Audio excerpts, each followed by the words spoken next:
Pensé que lo más apropiado para el momento sería hacer una charla sobre este concepto de la competitividad dentro de todo lo que hemos tratado de hacer aquí en Colombia desde que comenzamos, hace 20 años, y hacer como una especie de análisis dónde estamos y para dónde vamos, porque a veces cuando nos concentramos en los detalles dejamos de ver el contexto general y siempre es muy importante tener ese contexto general presente, de manera que me perdonarán que no traje nada escrito ni ordenado, más bien va a ser una charla un poco desordenada, pero creo que es importante que todos reflexionemos sobre el momento que estamos viviendo, un momento creo que muy especial, qué hemos logrado y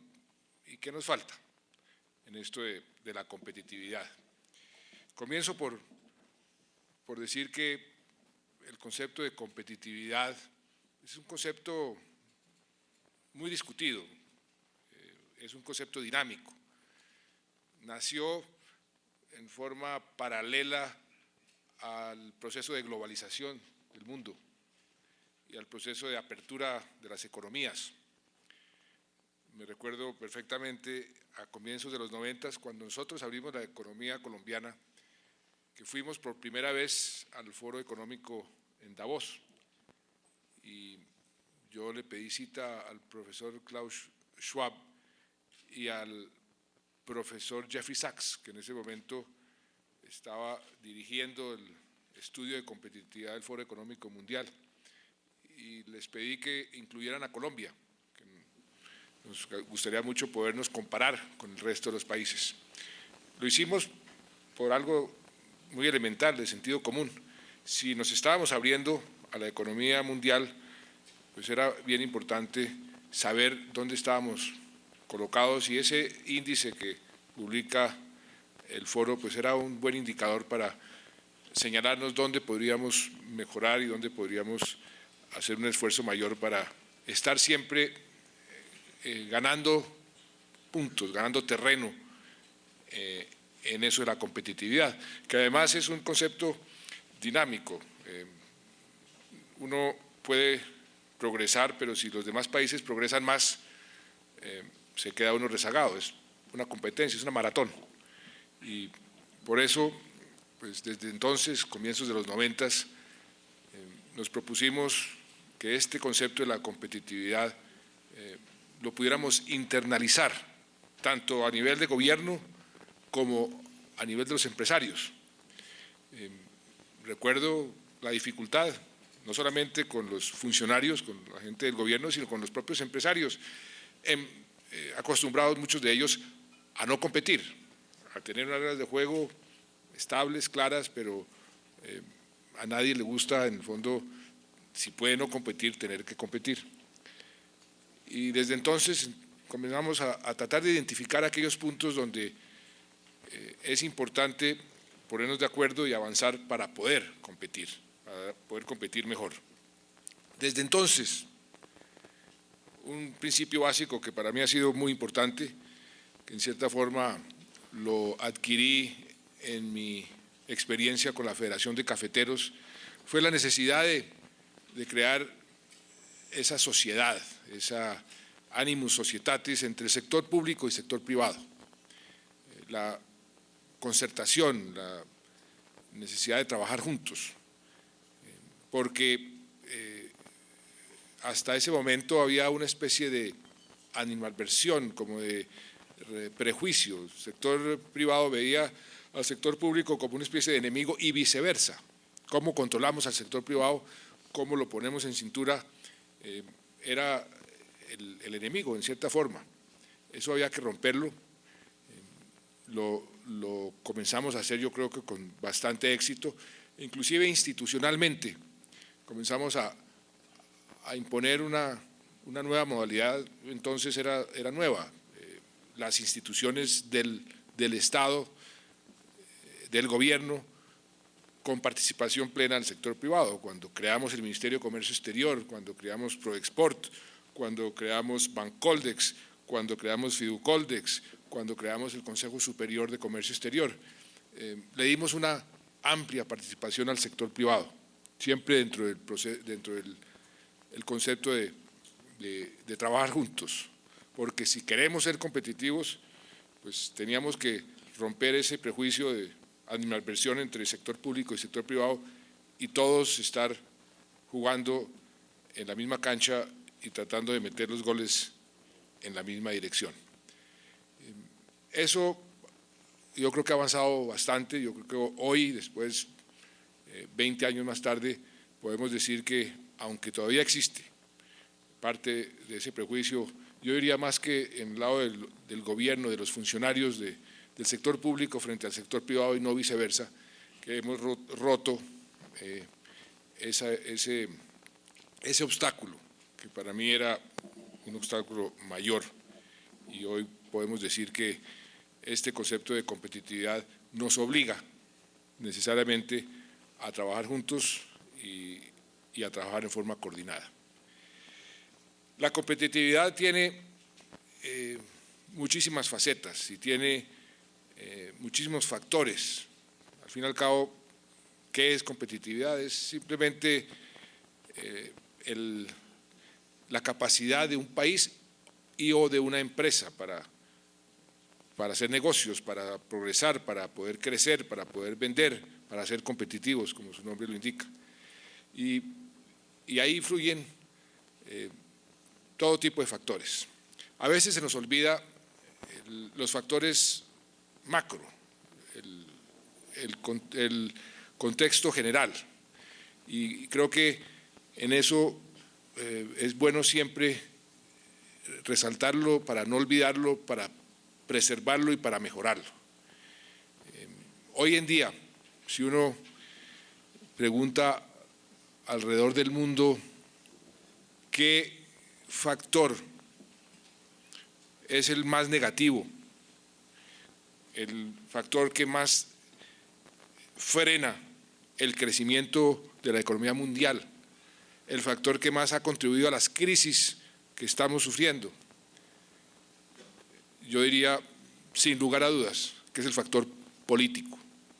La incapacidad de los países de tomar decisiones en forma oportuna, decisiones muchas veces duras, para poder afrontar unas circunstancias que siempre son cambiantes y frente a las cuales uno tiene que estar siempre preparado. Ahí, por ejemplo, en el caso colombiano, nosotros hemos afortunadamente logrado una gobernabilidad envidiable, diría yo, y así lo señalan todos los analistas internacionales. La capacidad del Estado colombiano, del gobierno, del país, para tomar decisiones en forma oportuna y decisiones importantes que mantienen y mejoran el contexto general dentro de los cuales tenemos que operar, y para poder además afrontar los aspectos particulares, la parte micro, pues eso es algo que tenemos nosotros que valorar, apreciar y sobre todo estar conscientes para no ir a deteriorarlo. Esa gobernabilidad, y por eso en el gobierno desde el primer día quisimos vender el concepto de unidad nacional para poder tomar medidas que estábamos en mora de tomar y para poder aprobar reformas que estábamos necesitados de pasar por el Congreso. Eso nos ha dado un gran prestigio y una gran facilidad para poder avanzar en esto de la competitividad. Les pongo ejemplos. El haber podido aprobar en el Congreso de la República reformas que en cierta medida garantizan a cualquier inversionista que la economía colombiana no va a tener esos vaivenes y no va a sufrir esas crisis que hoy está sufriendo Europa, inclusive Estados Unidos, y que sufrimos nosotros hace algunos años, no solamente aquí en Colombia, sino en América Latina. Eso contribuye enormemente a mejorar la competitividad del país y de las empresas. ¿Cómo? El haber logrado aprobar el concepto de sostenibilidad fiscal en el Congreso, en el Congreso para que se incluyera en la Constitución. El haber aprobado la regla fiscal como una ley de la República, que obliga a los gobiernos, cualquier gobierno, a operar dentro de ciertos márgenes y evitar lo que hoy tienen muchos países europeos, una deuda exagerada, evitar la acumulación de déficit. Eso imprime un grado de confianza en la economía que se traduce en aspectos tan prácticos y tan directos como el costo del capital, que es para cualquier empresa o para cualquier país un factor fundamental en su competitividad. Hoy una empresa colombiana, cito la última empresa, la última empresa que salió al mercado internacional a financiarse. El grupo Aval hizo una emisión millonaria, billonaria, y logró captar recursos al 4.8%, algo así. Eso era impensable hace unos años. Eso tiene una repercusión muy importante dentro de todo el engranaje financiero y el acceso al crédito de todas las empresas y del país en general. El hecho de que Colombia esté hoy en la lista de los países emergentes de JP Morgan, en el famoso indicador ENVI, como uno de los 3 países con el costo más bajo, es decir, con el riesgo más bajo. Eso se traduce necesariamente en mejor acceso de cualquier empresa colombiana a los mercados, en mejor acceso, por supuesto, del país con sus bonos soberanos a los mercados internacionales y en un crédito mucho más barato del que teníamos. Es que no se nos olvide que apenas hace 10 años nosotros estábamos en una situación bastante diferente a la que estamos hoy, yo diría radicalmente diferente, totalmente el opuesto.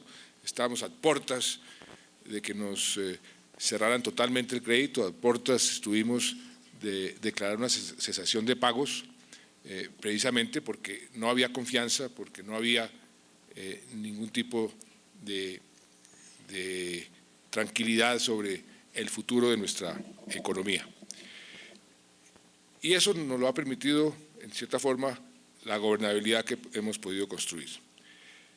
Esa gobernabilidad nos ha permitido también aprobar unas reformas que han sido muy bien recibidas por el mundo en general, por el país, reformas que estábamos en mora de aprobar, que antes, precisamente por falta de gobernabilidad, por razones políticas, había sido imposible. Una de ellas es la reforma a todo el sistema de regalías. Ustedes saben mejor que yo lo que ese sistema produjo en las últimas décadas, regalías que se generaron, pero que uno preguntaba de dónde están y nunca las vimos. Regalías que estaban siendo distribuidas en forma muy inequitativa y que era un factor, en lugar de progreso, era un factor más bien de corrupción y de atraso. Esa reforma que se pensaba que era imposible de aprobar, se aprobó. Y después de unas discusiones muy complejas, porque todo lo que tiene que ver con la distribución de presupuestos son discusiones muy complejas. Eso es la esencia de los parlamentos en cualquier parte del mundo, nacieron además para eso, cómo se distribuyen los recursos de un país, cómo se distribuyen los presupuestos, cada cual tiene su criterio, cada cual tiene sus razones, cada cual tiene sus argumentos, pero después de una discusión muy amplia, no solamente de cómo se va a distribuir, sino cómo se van a invertir esos recursos, hoy finalmente podemos decir que ha comenzado a fluir. Y eso va a tener un impacto importantísimo en el desarrollo de las regiones y en el desarrollo del país en general.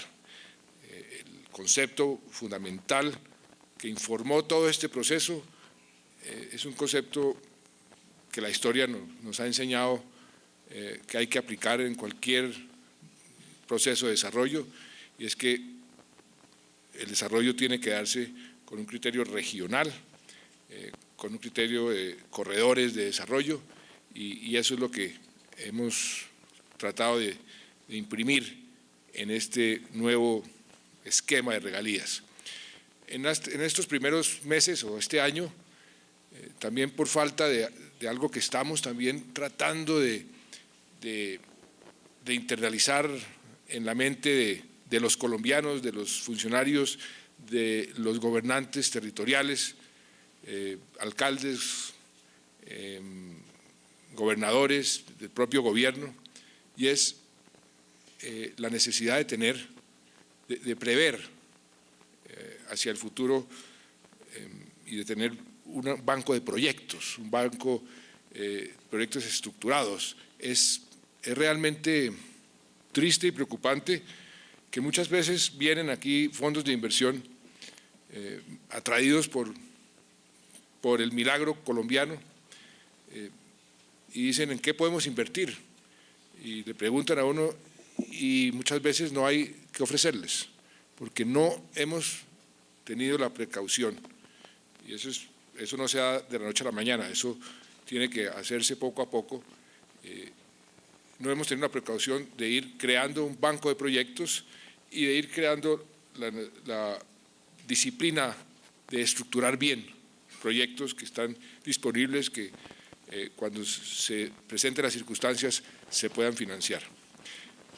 Eso es lo que estamos haciendo en materia de infraestructura y estamos tratando de hacer en materia de desarrollo regional.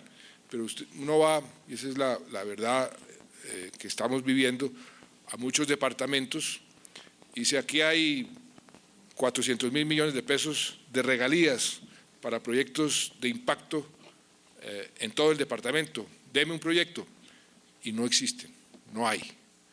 Entonces nos ha tocado comenzar a estructurar esos proyectos. Ahí ese matrimonio sector público, sector privado, los comités regionales de competitividad pueden aportar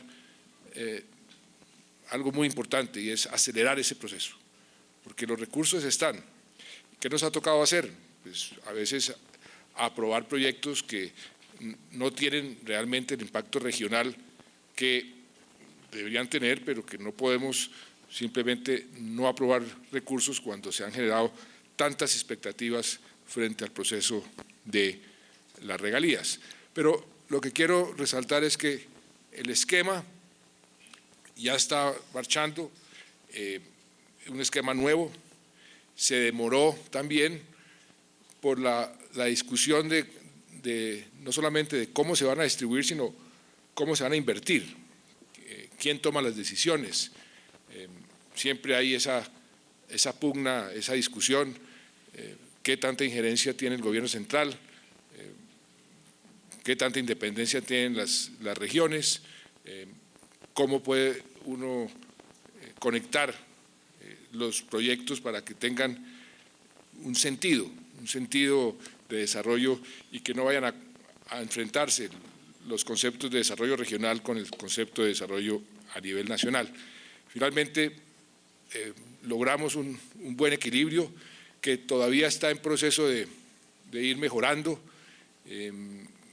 por la experiencia que hemos tenido en las instancias de decisión, pero creo que ese es un paso importantísimo que el país ha dado en el contexto general, en el contexto macro, para facilitar la competitividad a nivel empresarial. El otro aspecto importante dentro de lo macro tiene que ver con los indicadores tradicionales que se utilizan en cualquier análisis económico de un país, el tema de inflación y el tema del empleo. El tema de inflación, el país desde hace 20 años tomó una decisión sabia, creo yo, de adoptar el sistema de inflación objetivo. Acuérdense que teníamos una de las inflaciones más altas de toda la región. Nos propusimos lentamente bajar esa inflación y hoy podemos decir que tenemos una de las inflaciones más bajas del continente y estable. Ese es uno de los grandes logros que ha tenido el país en los últimos años, que hay que preservar. Muchas veces se critica al Banco de la República por su obsesión frente a la inflación, entre otras cosas es lo que determina la Constitución, pero esa conquista no la podemos nosotros echar al traste porque es una conquista importantísima. Un país con inflación baja es un país que va a estar siempre en mejores condiciones de competir. Y yo diría que uno de los grandes logros que hemos obtenido en los últimos años ha sido precisamente poder reducir la inflación a los niveles que tenemos hoy y tener un esquema, una banca central y un proceso que en cierta forma nos permite mantener una inflación baja. El otro lado, el empleo. Ahí hemos tenido siempre nosotros un problema complicado, un problema de informalidad, un problema de altas tasas de desempleo, por factores diferentes.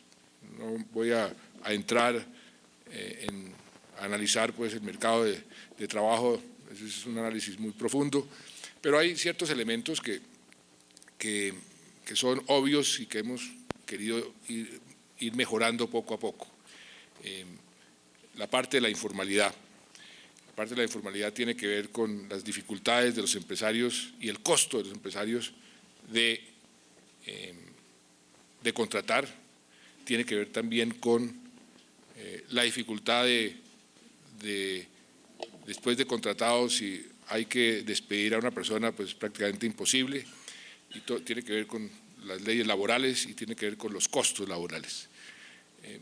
Por eso, por primera vez, ahora nos atrevimos a presentar en la reforma tributaria y le agradezco, doctor David Bojanini, el apoyo que ustedes están dando a esta reforma, comenzar a tratar de mitigar esos obstáculos a la creación de empleo y de empleo formal.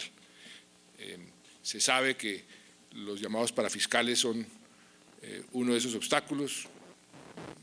Estamos proponiendo eliminarlos, reemplazar la fuente de financiación con otras fuentes y eso debe contribuir a ir mejorando, aunque yo diría que no es necesario, pero no es suficiente. Vamos a tener que continuar en ese proceso. Para eso también quisimos presentar ante el Congreso y se aprobó y con mucho éxito se ha venido materializando la ley del primer empleo para que ese segmento de la población donde hay la tasa más alta de desempleo, que son los jóvenes, el primer empleo, pues tenga una serie de facilidades para poderlo contratar y creo que eso ha funcionado relativamente bien. Y hemos logrado en estos últimos 2 años algo muy importante, sobre todo dentro del mundo que estamos viviendo, que mes tras mes hemos venido creando empleo. Y eso, en este contexto y en esta situación mundial, pues no era fácil, no ha sido fácil. Lo importante es que ese empleo, y ahí hemos fallado, yo creo que en el sentido de formalizar el empleo, no hemos logrado que el empleo que se ha creado sea en su gran mayoría empleo formal. Sí se ha creado mucho empleo formal, pero no lo suficiente. Y ahí tenemos que hacer un gran esfuerzo para poder no solamente seguir creando empleo, seguir bajando las tasas de desempleo, sino también para formalizar el empleo. Es una necesidad desde muchos puntos de vista, porque el empleo formal es lo que en el fondo mantiene los esquemas de seguridad social. El empleo formal contribuye a esos esquemas de seguridad social y al contrario, si no hay ese empleo formal, los esquemas de seguridad social serán cada vez más precarios, más débiles y estarían a la larga destinados a fracasar, simplemente porque cada vez va a haber menos gente contribuyendo y más gente beneficiándose de esos esquemas de seguridad. Por eso es tan importante ampliar la base del empleo. Ahí creo yo que hay que hacer un gran esfuerzo desde el punto de vista macro. La parte internacional. Cuando comenzamos a abrirnos al mundo, diseñamos una estrategia, identificamos unos países, todo conlleva por supuesto un riesgo, siempre que hay este tipo de aperturas, pues hay costos y hay beneficios. Siempre se trató de identificar esos mercados donde había más beneficios que costos.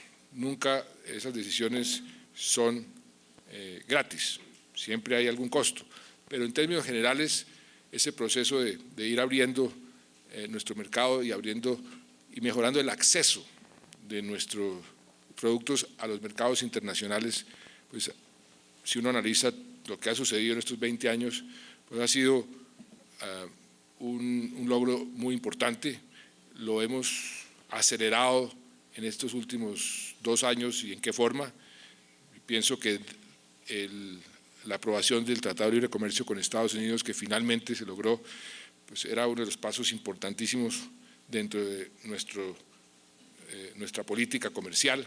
Eso lo habíamos identificado desde que se creó el Ministerio de Comercio Exterior como uno de los propósitos, inclusive cuando negociamos con México el G3, fue con ese propósito, por eso negociamos las reglas de origen y muchas de las modalidades de ese acuerdo comercial lo hicimos a imagen y semejanza del llamado NAFTA, porque pensábamos que podíamos nosotros sumarnos a ese Tratado de Libre Comercio. Pues nos tomó 20 años por otra vía y por otras rutas, por dificultades que ustedes todos conocen, pero ya hoy tenemos acuerdo de libre comercio con Canadá, con Estados Unidos y con México, que son mercados para Colombia importantísimos.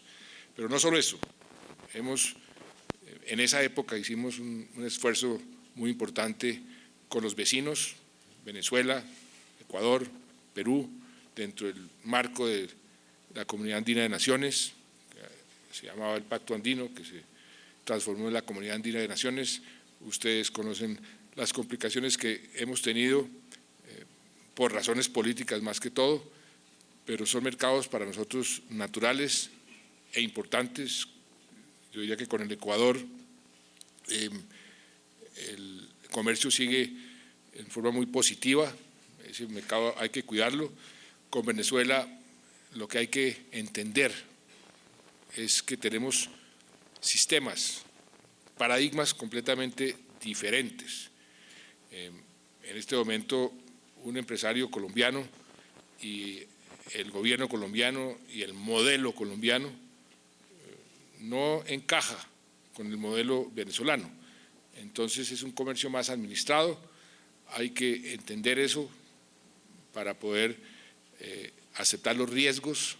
Como lo he dicho tantas veces, es un mercado que de todas formas en el largo plazo es un mercado para nosotros importantísimo y que en estas circunstancias cada empresario debe asumir los riesgos de un esquema diferente, tratar de proteger o disminuir esos riesgos, aprovechar los mercados si se puede. El gobierno facilitará en la medida de lo posible que así sea. Logramos que se pagaran las deudas que se tenían, era un poquito más de $1.000 millones, se han pagado cerca de 950 o algo así, casi 1.000 millones. Hacia adelante pues seguirá siendo un comercio administrado, pero es un país que requiere de productos que nosotros producimos y que a la larga va a ser un mercado importante. De todas formas, mientras eso sucede, pues también abrimos otros espacios importantes. Uno de los, tal vez de los esquemas más interesantes que ha suscitado un interés muy especial del mundo entero, curiosamente, es la Alianza del Pacífico que creamos con México, Chile y Perú. Ahí estamos avanzando en la integración. Tenemos tratados de libre comercio entre nosotros, con todos los países tienen tratados entre sí, que es una de las condiciones para poder ser miembro de ese grupo, pero lo que queremos es proyectarnos como un mercado que al fin y al cabo es un mercado sumado más grande que Brasil, con un ingreso per cápita más alto que Brasil, y la relación con el Asia, a través de la Alianza por el Pacífico, puede ser una relación no solamente comercial, sino geopolítica bien importante. El presidente Lagos, que estuvo recientemente aquí en Colombia, me decía, hombre, estúdiese cómo la Alianza del Atlántico se gestó. Aquí hay unos elementos muy parecidos, aprovechen y ustedes verán cómo muchos países comienzan a interesarse por este grupo dentro de un contexto más amplio de geopolítica para tener un relacionamiento con el Asia-Pacífico. Y efectivamente lo que está sucediendo, países que no pertenecen al Pacífico están tratando de ingresar, pequeños como Uruguay, pero inclusive países europeos, Italia, España, están queriendo participar en principio como observadores. Ahí hay un potencial enorme que bien manejado para Colombia puede ser algo de veras importante. Pero lo que quiero resaltar en la parte internacional, lo que hemos logrado conquistar, no solamente en materia de acuerdos comerciales, sino el posicionamiento de Colombia. Los cambios que hemos tenido en los últimos años y cómo el mundo percibe a Colombia. Es también un factor muy importante dentro de la competitividad. Si Colombia es un jugador importante, un jugador que tienen en cuenta, que lo escuchan y lo oyen, eso abre puertas, eso facilita muchas políticas internas. Al fin y al cabo, la política exterior es el reflejo de muchas de las políticas internas que tenemos, y yo diría que estamos muy bien posicionados y ese es otro de los activos que tenemos que cuidar, la nueva posición que Colombia ha adquirido a nivel internacional. Ahora somos jugadores importantes en el Fondo Monetario, en el G20 inclusive nos invitaron en esta ocasión a participar con toda la autoridad y la vocería del caso, y fue de veras motivo de orgullo que en México, en la última reunión del G20, varios países señalaron a Colombia como un ejemplo de un país que logró salir de una crisis y que ha logrado manejar su situación macroeconómica de forma tal que ha evitado que las crisis posteriores lo hayan afectado en forma grave. Y tuvimos la oportunidad de expresarles a los países del G20 la experiencia nuestra, cómo manejamos la crisis financiera de comienzos del año 2000, año 2000-2001, cómo fortalecimos el sector financiero, las regulaciones que impusimos, cómo mejoramos las finanzas de las regiones, de los municipios, los esquemas que pusimos en marcha, la famosa ley 617, y cómo eso nos permitió que la crisis del 2008-2009 prácticamente no fuéramos afectados y que hoy, aunque nos está afectando la crisis, pues nos está afectando en una forma mucho menos grave de lo que está afectando a otros países. Eso tiene su valor, eso tiene una importancia y eso, ese posicionamiento hay que mantenerlo y cultivarlo. A nivel ya más político, el hecho de que Colombia haya logrado su escaño en el Consejo de Seguridad, que se nos termina ahora el 31 de diciembre, pero que nos permitió jugar en los grandes escenarios internacionales y jugar con una presencia decorosa y respetada. Creo que eso es bien importante.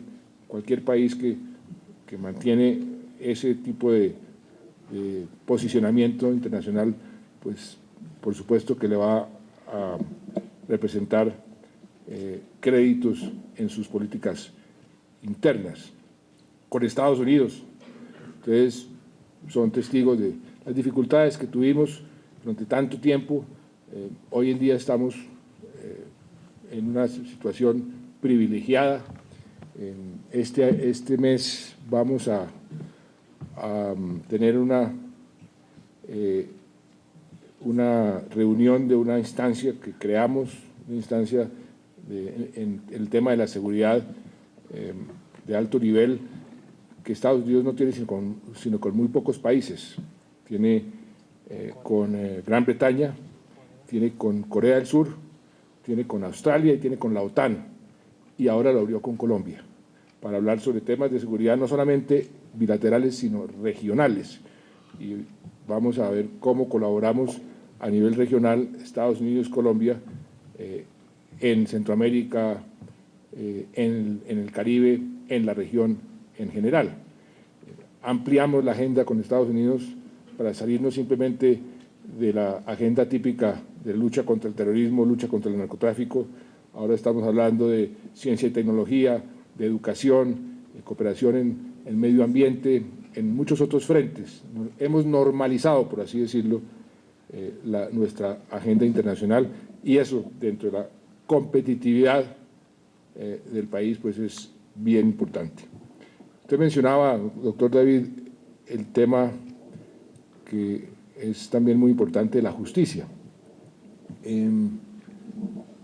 Aquí sucedió algo pues, que no es tan raro que suceda, pues que se concentraron la atención de la opinión pública en la famosa reforma constitucional a la justicia y se descuidó, o no se descuidó, simplemente no se le dio importancia a las otras reformas que se estaban aprobando en el Congreso en materia de justicia, que tienen un impacto mucho más importante en la competitividad del país de lo que hubiera tenido esa reforma constitucional, que en buena hora se hundió por lo que sucedió a último momento. Pero si ustedes analizan las reformas que se aprobaron en el Código General del Proceso, en la parte de las instancias de arbitraje, tanto nacional como internacional,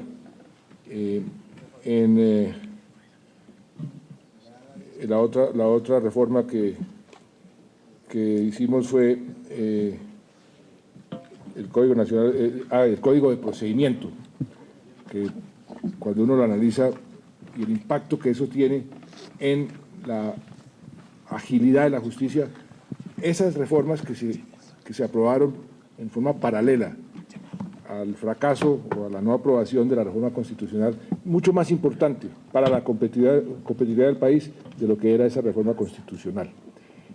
Estamos haciendo un gran esfuerzo. Lo primero que hicimos con las Cortes fue sentarnos a ver si, desde el punto de vista administrativo, sin necesidad de reformas constitucionales, podemos mejorar el funcionamiento de la justicia, y hemos avanzado muchísimo.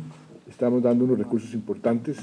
Nos propusimos, por ejemplo, tener más temprano que tarde el expediente virtual, ir sistematizando todo lo que tiene que ver con la justicia, darle acceso a los ciudadanos a la justicia por la vía del Internet, y eso va a facilitar enormemente ese aspecto de la competitividad. En materia internacional se me olvidaba mencionar un objetivo que nos propusimos desde el primer día del gobierno, que tiene muchísimo que ver con esto de la competitividad, y fue el ingreso nuestro a la OECD.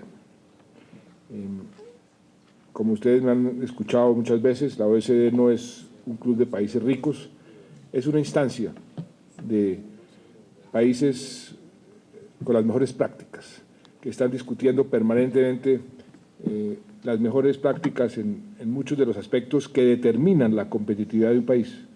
Allá en la OECD estudian los mercados laborales, allá en la OECD estudian las políticas de inversión, todo lo que tiene que ver realmente con la competitividad.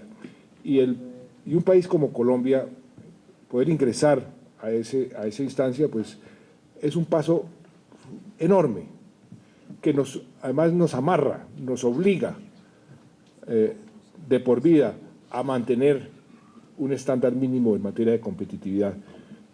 Algo que también, en cierta forma, se logra con los acuerdos comerciales bilaterales, el acuerdo con Estados Unidos, el acuerdo con Europa, que debe estar siendo aprobado ¿cuándo va a ser aprobado? En Bruselas, en el 11 de diciembre. Eso nos amarra también a unos estándares mínimos de comportamiento que tiene que ver mucho con la competitividad. Me da pena con ustedes, pero es que, hablando de la parte internacional, el presidente Obama nos va a hacer a los colombianos un gran homenaje, y es que dentro de los 5 países que van a hablar con él para felicitar, quiere que el primer país latinoamericano sea Colombia, y ahí está el teléfono. Me esperan un momentico y ya. Les decía, la OECD, hemos avanzado muchísimo, hemos hecho la tarea con mucha disciplina. Acuérdense, Chile se propuso como un objetivo de Estado ingresar a la OECD. Catalina, ¿cuánto tiempo? Como 8 años.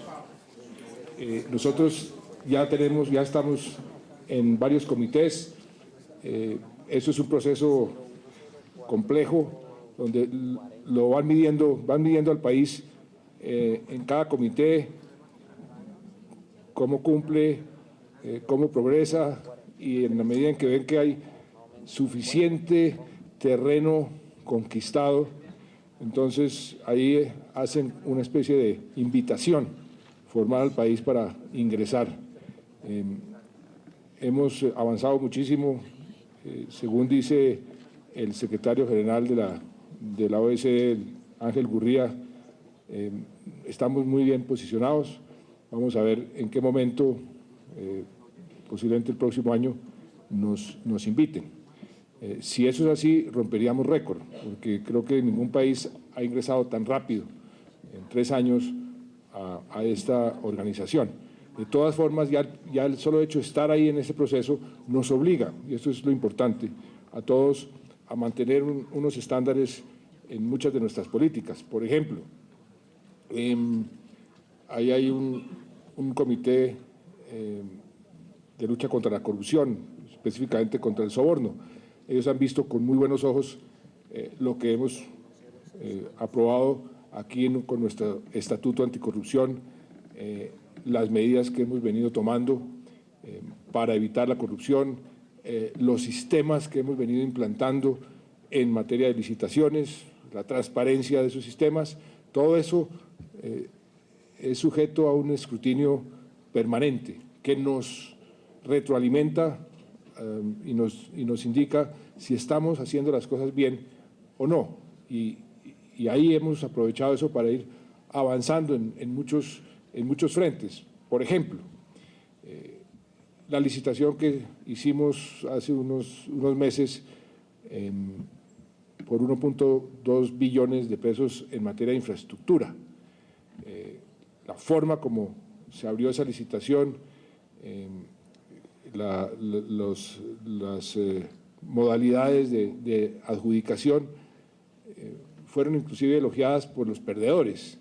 Eso en instancias como la OECD es muy apreciado y además ratifican que ese es el tipo de medidas que van abonándole uno el terreno para el ingreso a esa organización. Yo estoy también totalmente de acuerdo, doctor David, con usted cuando dice que la madre de las locomotoras es la educación. Yo lo llamo es uno de los rieles. Uno de los rieles, el país que quiera sobrevivir en el mundo tiene que darle mucha importancia a la educación. Ahí, infortunadamente, estamos atrasados. Estamos atrasados en la calidad. Hemos hecho un gran esfuerzo en aumentar la cobertura. Ustedes son conscientes, pues conocen muy bien el esfuerzo que hicimos para darle una gratuidad total a los niños y niñas que vayan a los establecimientos públicos, educativos públicos del grado 0 al grado 11, el esfuerzo que se está haciendo para ir mejorando la calidad de las pruebas saber. Estamos tratando también de hacer unos exámenes no cada 4 o 5 años, sino cada año o cada 2 años, para ir tratando de mejorar nuestra posición en esas pruebas, porque si hay algo importante en materia de competitividad frente a otros países es eso, porque yo no me canso de decir que cualquier persona que se gradúe de cualquier universidad aquí en Colombia, en cualquier sitio, no está compitiendo solamente con sus pares aquí en Colombia, está compitiendo en el fondo, en un mundo cada vez más globalizado, con sus pares en China, en París, en Nueva York o en Argentina. Y eso es lo que tenemos que entender. Por eso en materia de educación tenemos que hacer un mayor esfuerzo. Ahí una mayor cooperación, sector público y sector privado, es necesaria. Yo pienso que, por ejemplo, los vasos comunicantes entre las empresas y las universidades se pueden mejorar mucho, se puede retroalimentar mucho más, y con el propio SENA. Yo sé que hay y sé que se está haciendo, pero ahí si hacemos un esfuerzo conjunto mayor podemos producir mejores resultados. Estamos comenzando a tener problemas de cuellos de botella en muchos frentes de trabajo, capacitaciones en actividades específicas que si hubiéramos sabido que se requerían con más tiempo, pues hubiéramos podido poner en marcha los procesos de capacitación para que esos cuellos de botella no se presentaran. Y eso se hace con esos vasos comunicantes entre el sector público y el sector privado. La pertinencia de la educación y la pertinencia de la capacitación es fundamental. Ahí tenemos que hacer un gran trabajo. Nosotros hemos estado, infortunadamente, pues eso es un problema que lleva ya muchos años, décadas, descuidando, desatendiendo todo lo que tiene que ver con la capacitación técnica y tecnológica. Un país que no tiene esa especie de instancia en materia de oferta de mano de obra bien capacitada, pues va a tener dificultades en su competitividad. Ahí estamos tratando de ir corrigiendo eso, pero es importante hacer un esfuerzo mayor dentro de esa concertación sector público y sector privado, sobre todo anticipándose. En esto, el que tiene cierta visión y se anticipa, pues va a quedar mucho mejor posicionado para poder competir.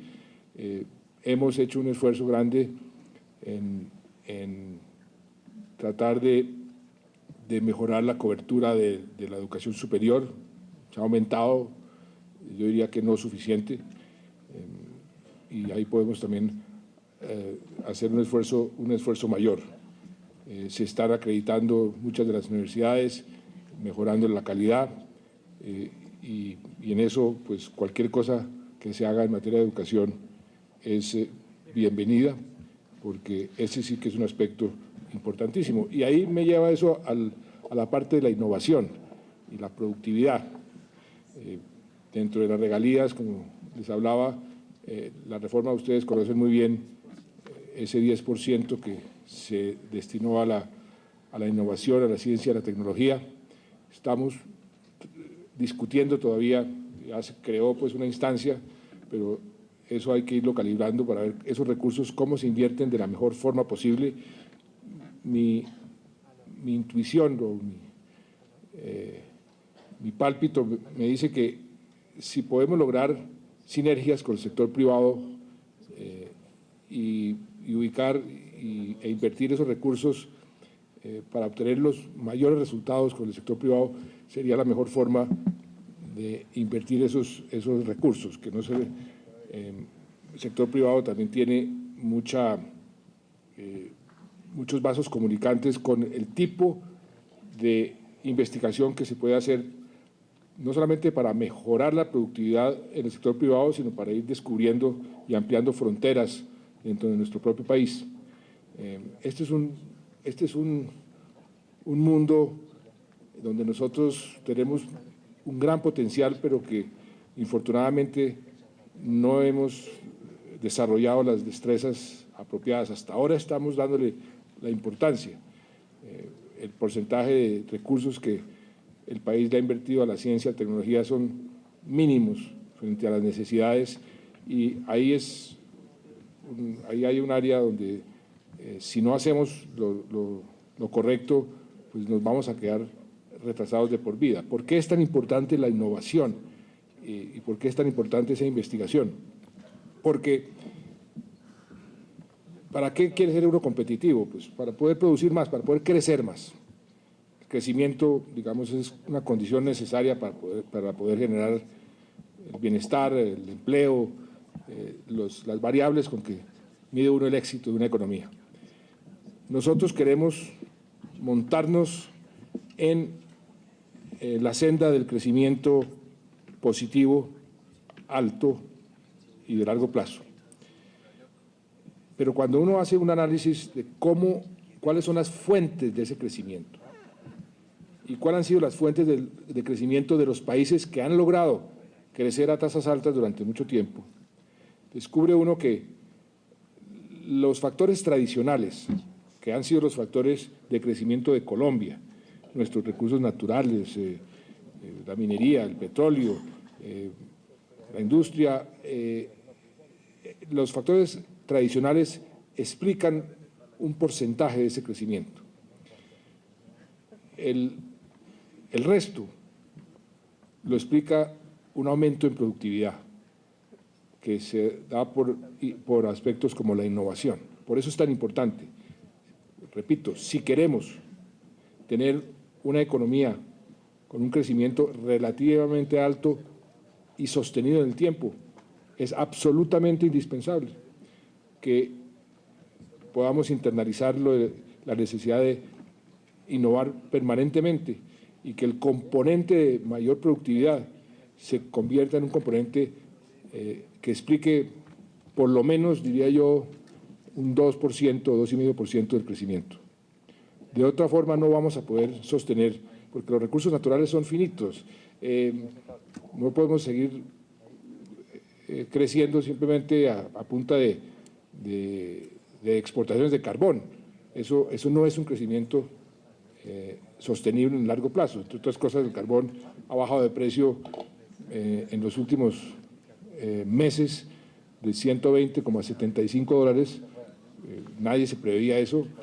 ¿Por qué sucedió eso? Simplemente porque Estados Unidos descubrió un sistema para producir más gas y entonces, en lugar de volverse de continuar como importador de carbón, ahora Estados Unidos está exportando carbón y le está exportando a nuestro mercado tradicional, que es Europa. Entonces, son factores que están por fuera de nuestra digamos, capacidad de dominarlos, y por eso, si queremos ser sostenibles en el largo plazo, ese aspecto de la innovación, la tecnología, es tan importante.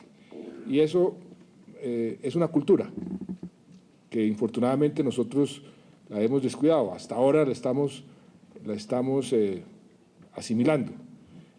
Esa fue la razón por la cual, además, en nuestro último viaje a China, paramos en Singapur, porque los campeones de la innovación, los que realmente han logrado posicionarse como innovadores natos, son las empresas en Singapur, el gobierno y empresas. Y quisimos parar allá y pedirle al primer ministro de Singapur que solamente nos ayude en eso, que nos ayude a capacitar y a internalizar y a poder asimilar los procesos y las instancias y las instituciones que fomenten esa palabra mágica que se ha vuelto tan importante, que es la innovación. Dentro de eso, la innovación, pues, está también la utilización de las tecnologías, que uno puede ahorrarse varios pasos, hay como un atajo.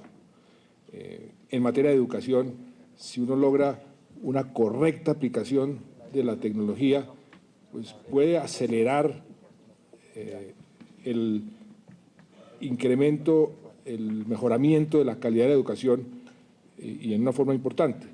De ahí el objetivo que tenemos, que nos propusimos desde el primer día, de conectar la mayor cantidad de hogares al Internet y sobre todo de darle a los estratos más bajos acceso a esa tecnología.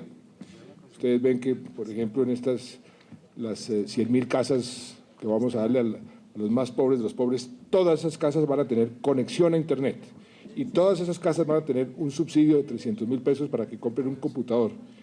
Y aquí el sector privado puede colaborar mucho, buscando todas las mejores formas para que las aplicaciones, para que cómo se utiliza esa tecnología tenga un impacto en aquellos factores de competitividad, sobre todo en materia de educación. Estamos abriendo lo que llamamos los puntos Vive Digital por todo el país. Estuve el sábado pasado, el último que abrimos fue en Valledupar.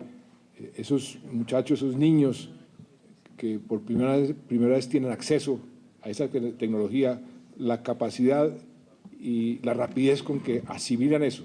Si uno encausa esa capacidad tecnológica en materia de educación y cada punto de esos videos digital tiene unas pantallas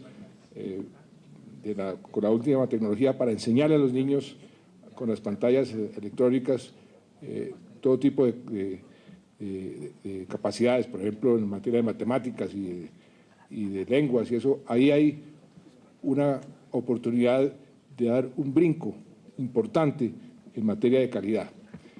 Ahí hemos avanzado bastante.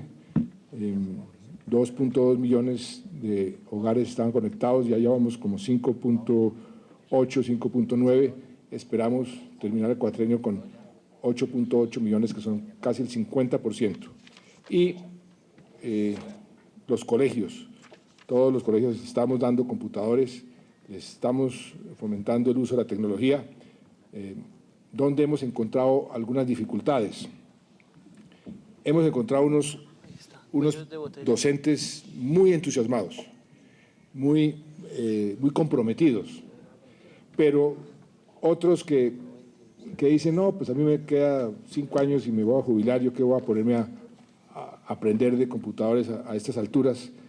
Y si los docentes no se entusiasman con eso, el esfuerzo se puede trancar. Ahí también podríamos hacer un esfuerzo conjunto de estimular a los docentes y ver cómo podemos internalizar también ese uso de la tecnología de la mejor forma posible, porque eso, repito, nos va a permitir elevar la calidad de la educación y lograr los objetivos en materia de competitividad mucho más rápido que por los caminos tradicionales.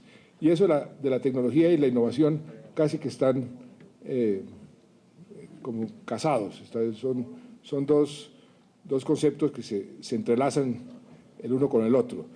El acceso a la tecnología, en cierta forma, facilita la innovación y viceversa. Y por eso esos dos aspectos son tan importantes. Hemos hecho, bueno, uno de los factores que ustedes saben perfectamente que Colombia ha estado muy atrasado en materia de competitividad, pues es nuestra infraestructura. Las quejas vienen desde la época en que abrimos la economía. ¿Cómo nos va a poder a competir con X o Y país si un contenedor que sale de Bogotá a Buenaventura pues cuesta el triple de lo que puede costar de Buenaventura a Hong Kong? Y ese ha sido un cuello de botella enorme. Ahí también hemos hecho un esfuerzo que, visto desde el punto de vista del progreso que se está logrando, es un esfuerzo realmente importante. Solamente para darles un orden de magnitudes, nosotros invertíamos más o menos el 1% del PIB, cerca de 3 billones de pesos en infraestructura por año. Decidimos cambiar eso fundamentalmente. Nos propusimos buscar los mecanismos de poder hacerlo preservando las limitaciones fiscales y preservando los objetivos fiscales de llegar a equilibrio fiscal el año entrante. Y encontramos los mecanismos a través de la ley de APPs que aprobamos en el Congreso y nos propusimos mejorar la institucionalidad y nos propusimos también mejorar la forma de estructurar los proyectos y de adjudicar los proyectos. Y hoy tenemos ya en marcha unos proyectos que hace unos años creo que nadie se podía imaginar que íbamos a poder lograr poner a funcionar. Estuve hace 2 días en un sitio de control de la carretera Bogotá de Villavicencio, pues que es un desastre porque no se previó el aumento del tráfico. Pero cuando ve uno las especificaciones de lo que se está construyendo en materia de cosas tan simples pero tan importantes como las pendientes o la curvatura, los túneles, los viaductos, pues estamos comenzando a construir realmente autopistas que no tienen nada que envidiarle a las autopistas en Italia o en Suiza o en Alemania. Son autopistas realmente de gran envergadura, lo que se está haciendo en las autopistas de la prosperidad allá en Antioquia. Las especificaciones son autopistas de estándares absolutamente internacionales que no tienen que envidiarle a ningún otro país, a tal punto que tenemos en materia para el contexto de la comparación, 3 billones, que era lo que invertíamos, 6 billones invertimos el año pasado, pero lo que vamos a hacer hacia adelante este año y lo que viene son, si sumamos lo que vamos a entregar en concesiones, más las propuestas que hemos recibido de APPs, suman 58, 59 billones de pesos. Fíjense lo que eso significa, de una inversión de 3 billones a una inversión de casi 60, o sea, 20 veces más. Eso yo espero que en unos años pues, podamos ver realmente una revolución, un país diferente donde efectivamente un contenedor de Bogotá a Buenaventura, en lugar de costar $3.000, pues cueste 1.000 y podamos ser competitivos. Ahí creo que el progreso que estamos haciendo es bien importante, no sin dificultades. Ustedes son testigos y son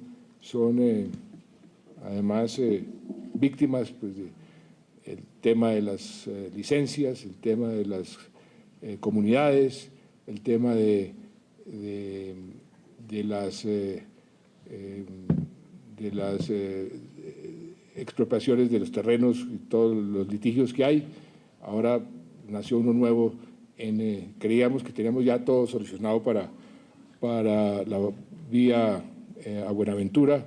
La Corte acaba de darle a una comunidad una tutela que suspende nuevamente una obra que estamos haciendo allá porque esa comunidad es que no se había incluido en la consulta.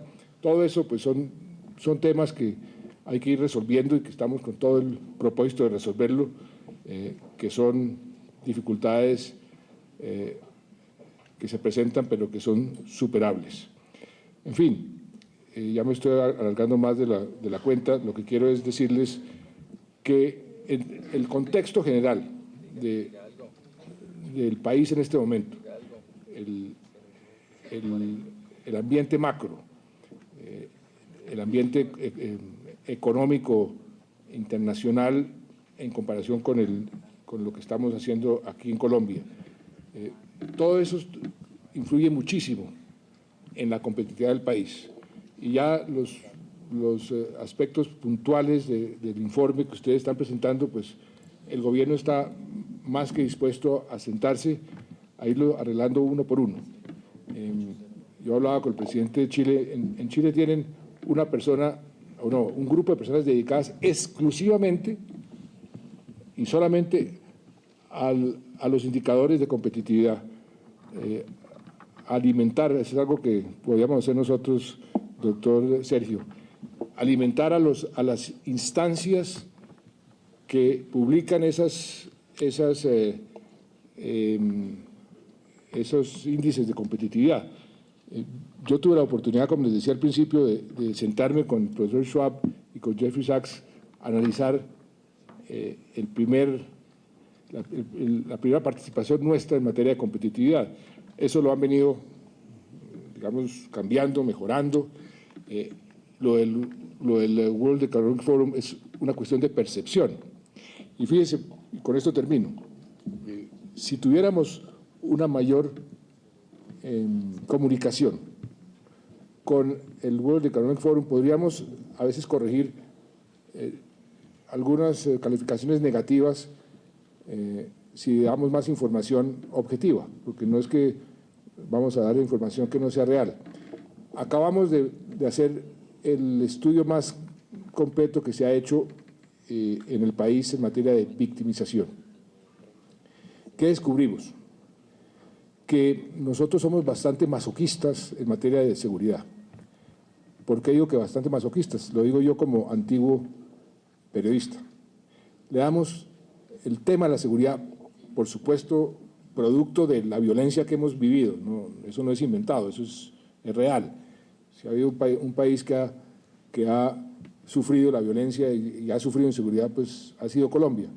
Pero la mejora en seguridad no se ha traducido en la mejora de percepción de seguridad, y ese estudio de victimización lo prueba ya con cifras.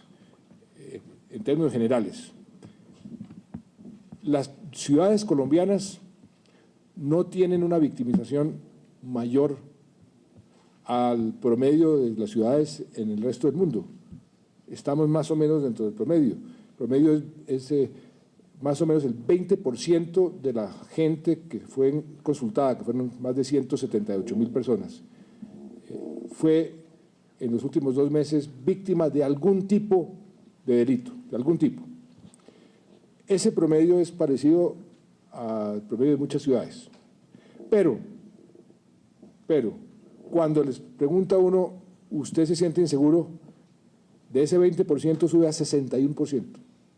O sea que la percepción de inseguridad frente a la realidad de victimización, hay una instancia enorme.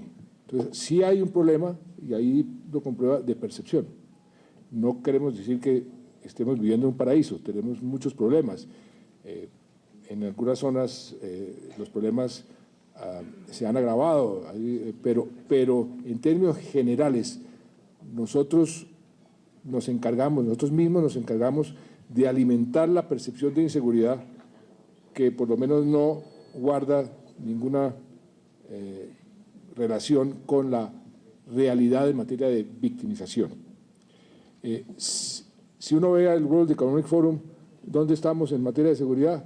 La percepción pues, nos coloca en los últimos lugares. Entonces, ahí hay un tema, doctor Sergio, como de mejorar lo que hace Chile. mejorar la comunicación con esas instancias para darles la información más objetiva y ahí podemos seguir mejorando. De todas formas, este proceso de ser más competitivos, pues es un proceso, como les decía al principio, de mejoramiento continuo, permanente. Todos los países en una u otra forma están haciendo lo mismo que nosotros. Todas las empresas, ustedes lo saben mejor que yo, están haciendo lo mismo. Cómo somos más competitivos para llegar al mercado con un producto de mejor calidad, con un producto más barato. Los países hacen lo mismo. Eso es lo que tenemos que estar revisando permanentemente. Por eso instancias como estas son tan importantes. Y repito, la concertación, sector público y sector privado, es fundamental. Nosotros como país estamos compitiendo frente a otros países, no estamos compitiendo entre nosotros. Tenemos que ayudarnos mutuamente para ser más competitivos. Y por parte del gobierno, lo único que van a recibir ustedes es puertas abiertas y voluntad de ayudar a mejorar la competitividad de todos y cada uno de ustedes. Por algo también muy sencillo, si a ustedes les va bien, al gobierno también le va mejor. Estamos en la misma barca y remando en la misma dirección. Muchas gracias.